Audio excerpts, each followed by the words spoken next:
It's impossible. They could never top Breath of the Wild. Yeah, but seriously, let's think this through. What did Breath of the Wild do so great? How could a new game even go about competing with it? And how likely is it that Nintendo even tries to?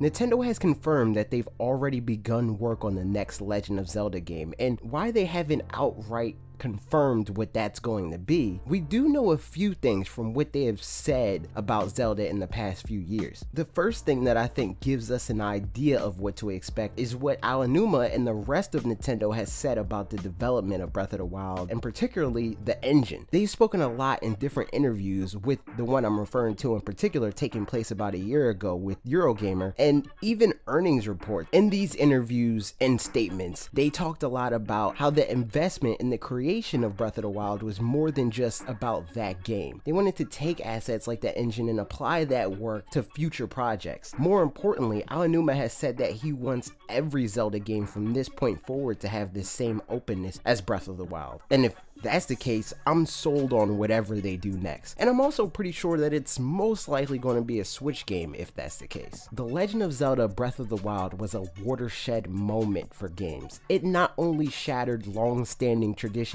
in the Zelda franchise itself, it was groundbreaking for open world games in general. For me personally, it was literally game-changing on an industry-wide level. I'm normally too busy thinking, writing, and talking about games with all of you guys to play a ton of them. Despite that, I spent well over 200 hours in Breath of the Wild. Safe to say a majority of that time wasn't spent progressing through the game, or at least the game's story. No, I spent my time asking myself in the game one question: will it let me do this? The answer was far more often than not, of course you can. Even when it came to the many puzzles in the game, I was able to use logic and my basic understanding of physics, albeit cartoonish logic in physics, to solve every problem, from how do I get there to how do I beat that. Every problem in the game asks the player for their solution, not just the developer's predetermined answer to the question. It's persistent passive insistence on sequence breaking. In fact, what even is the true sequence of this game? Does it even have one? Because my experience throughout the game so far has yet to have been echoed by anyone else I've talked to about their own. I've run through the gambit of questions when I know someone has played it. Did you finish any dungeons? How many dungeons did you clear? Which one did you attack first? And it's never the same. Even to this day, what is still said multiple times when playing Breath of the Wild. Having beaten the game's main objective, I'm tasked with solely exploring the world. Playing the game in this way leads me to discover all kinds of things, and I love it. I feel like a real world map maker because I'm making it a point to hunt out all of the bosses in the world, finding and documenting all of the wildlife and plants and whatnot, and looking for all of the best weapons to hoard in my house, never to be used again. Those are things the next Zelda game shouldn't lose. In fact, I think taking that away would automatically doom the game in a sense. Yeah, sure, die-hard Zelda fans would play it. Hell, most hardcore Zelda fans would probably rather play a Zelda game that doesn't have the openness of Breath of the Wild, and understand why to a point. They love Zelda for the variety and scope of the until now obligatory dungeons and temples. They loved the larger cast of enemies, the more colorful in character, not usually visually.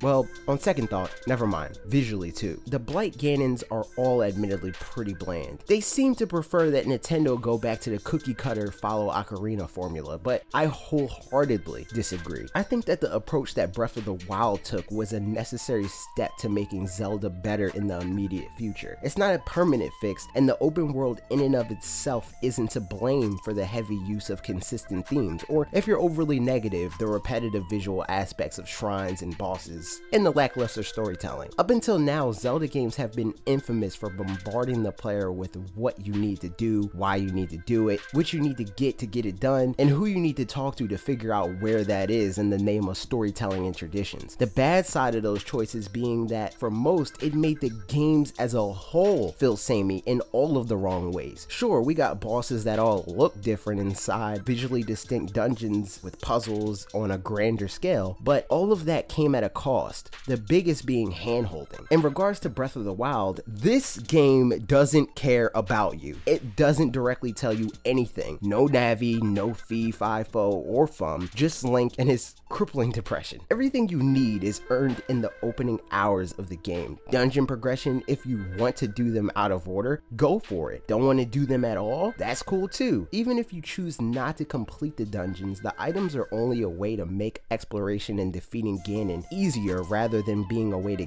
gatekeep that progression. Now, don't get me wrong, my point isn't that Breath of the Wild did everything better. The variety and the deliberate nature in the older Zelda games are definitely aspects that could improve Breath of the Wild's formula. And that's exactly what I think the next game has the opportunity to do. I think if Nintendo EPD were to nuke most of Breath of the Wild's world and add in new assets for landscapes like a Hyrule that isn't in ruin, they could pretty seamlessly benefit from 4 years of development resources in a fraction of the time with a fraction of the assets. They could even reskin or completely remodel characters and have a new game ready to go in the next few years, and most of us would be none the wiser. The new game would just need to inject more of the Zelda charm and make individual pockets of the world just as interesting and prime for exploration as the entirety of it was in Breath of the Wild. For me, the puzzle criticism in Breath of the Wild fell flat because the world as a whole was a puzzle, but with a new game that uses the same world, that won't be as true, so I think it'd be worth bringing back grand dungeons en masse over the implementation of shrines. Shrines were great because they were the main driving force to really explore the world, and they were a great plot device to make the story matter less, but still make enough sense to know either why your goal matters or why you don't care what your goal is. But they did take resources away from what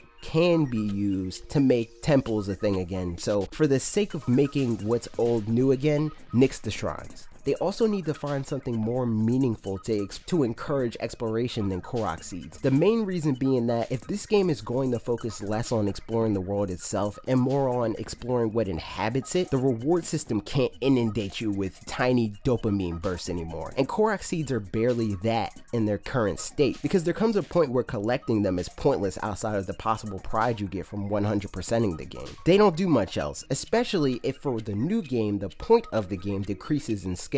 Not to mention the law of diminishing returns will be at an all-time high if they make us collect them again in a new game without at the very least a retooling of such. Climbing can obviously remain unchanged. People have qualms about the rain mechanic, but at the end of the day, I think it makes sense. And unless you are in a tropical biome, rain isn't that big of a deal, and even when it isn't unsurmountable by any means. There is always a way to get around every bump in the road when it comes to traversal in Breath of the Wild, and most of the joy of it would be gone if they robbed it of the challenge that comes with the weather conditions. The cooking system can remain unchanged, clothing can stay the same. Obviously they can add different clothes, but I think the mechanics are solid. Maybe they can make crafting more of a thing, but outside of that, I think clothing works well enough as is. The most controversial thing I have to say is keep the weapon system, but give us the opportunity to improve a select few of them or obtain better ones, which I'll get to in a little bit. The reason being that the weapon system broke up the monotony of combat that comes with finding an option you prefer and sticking with it. It rewards aggressiveness while also encouraging strategic planning through the fact that nearly every enemy you encounter gives you some kind of weapon that you can use to obtain stronger weapons. These then can be used when the player sees fit. This need to prioritize usage forces you to get used to using multiple weapon types or even different combat strategies altogether with bombs and other Sheikah Slate abilities. You could have just blown through the game with your weapon of choice, but the game resists you just resting on your laurels. That's good design. It's frustrating at times, but it's ultimately purposeful, so I think it should stay. Stronger, more durable weapons can make their way into the sequel, but they need to come at a cost of some sort to fill that void. Just giving us a win button in the next game I feel would lessen the weight of that Breath of the Wild achieved. And I touched on it, but maybe the Sheikah Slate should go, or at the very least drastically drastically changed. The basic purpose I think worked really well for Breath of the Wild's design. It was all you needed to beat the game's challenges. A mechanic like that is always smart to have, but I think having it in the next game unchanged could cause it to be too similar to the last game. Maybe in the next game, Nintendo can solve the last problem with a substitute to the Sheikah Slate. Maybe introduce weapons or items of some sort with limited but targeted functionalities that are always with you from the beginning of the game. These weapons could maybe control the elements to give you similar usage cases as the Sheikah runes, earth, wind, water, and fire weapons that manipulate the physics and chemistry engine in their own way, but aren't super overpowered, so you don't just rely on them to blow through any enemy you see. To sum it up in a prettier, more concise statement, I think the follow-up to Breath of the Wild should double down on the indisputable great things about Breath of the Wild and add small twists to the things that can use improvements like the weapons, Korok seeds, shrines, etc., and compile all of those things to change the core of the game from being about the world at large and more about the things within it. But those are my thoughts. What do you think? How do you think Nintendo could follow up on Breath of the Wild? Is it possible to follow up on at all? Will they be stupid and put the next big game on 3DS? Let me know in the comments. If you like this video, be sure to subscribe, click the bell next to the subscribe button, and like or dislike, that's up to you fam, no judging. Share it with a friend that is excited for more Zelda or more Nintendo Switch or more Zelda Nintendo Switch videos happening here on this channel every Tuesday and Thursday at 4 p.m. Eastern Time.